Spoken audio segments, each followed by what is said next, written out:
الرحمن علم القرآن خلق الإنسان علمه البيان الشمس والقمر بحسبان والنجم والشجر يسجدان والسماء رفعها ووضع الميزان ألا تطغوا في الميزان وأقيموا الوزن بالقسط ولا تخسروا الميزان والأرض وضعها للأنام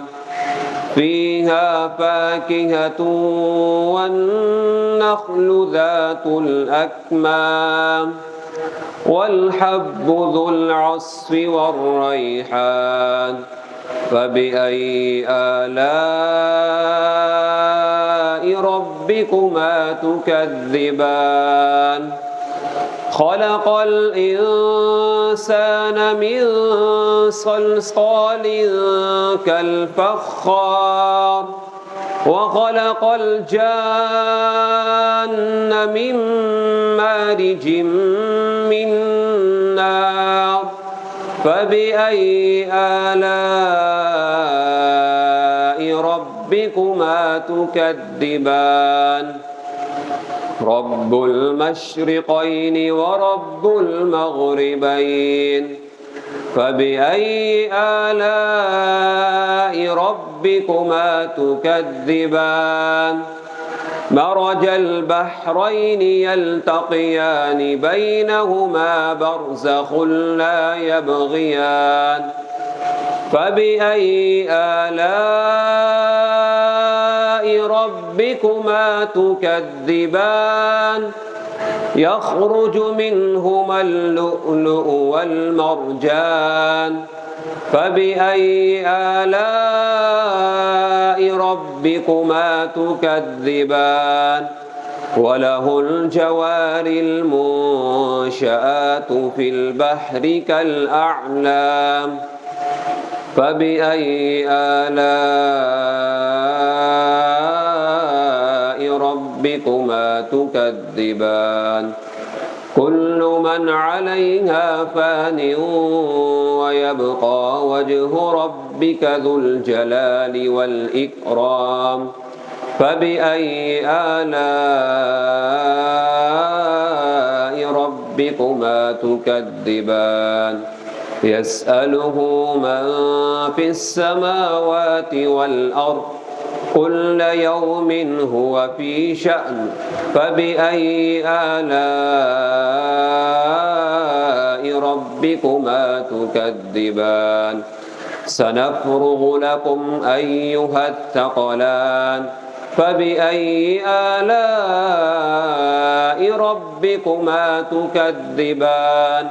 يا معشر الجن والإنس إن استطعتم أن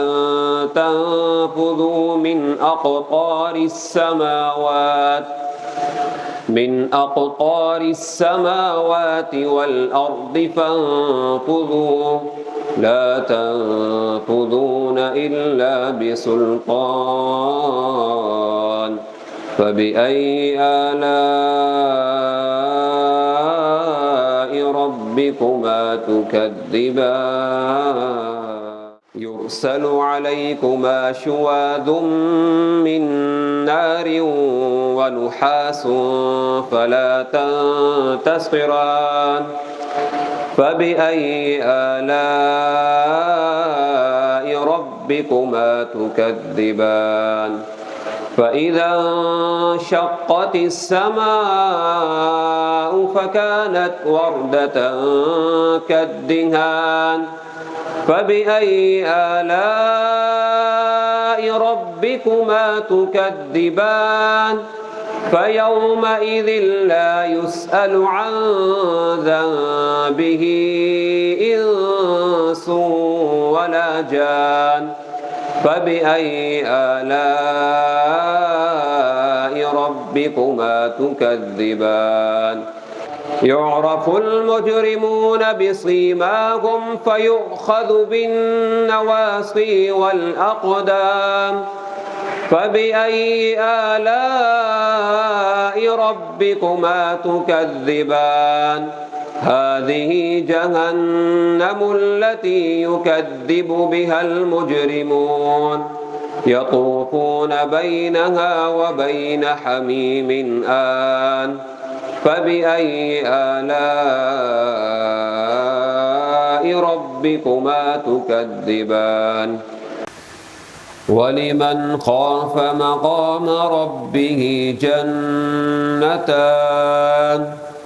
فبأي آلاء ربكما تكذبان ذواتا أفنان فبأي آلاء ربكما تكذبان فيهما عينان تجريان فبأي آلاء ربكما تكذبان فيهما من كل فاكهة زوجان فبأي آلاء ربكما تكذبان متكئين على فرش بطائنها من استبرق وجنى الجنتين دان فبأي آلاء ربكما تكذبان فيهن قاصرات الطرف لم يطمثهن إنس قبلهم ولا جان فبأي آلاء ربكما تكذبان كأنهن الياقوت والمرجان فبأي آلاء ربكما تكذبان هل جزاء الإحسان إلا الإحسان فبأي آلاء ربكما تكذبان ومن دونهما جنتان فبأي آلاء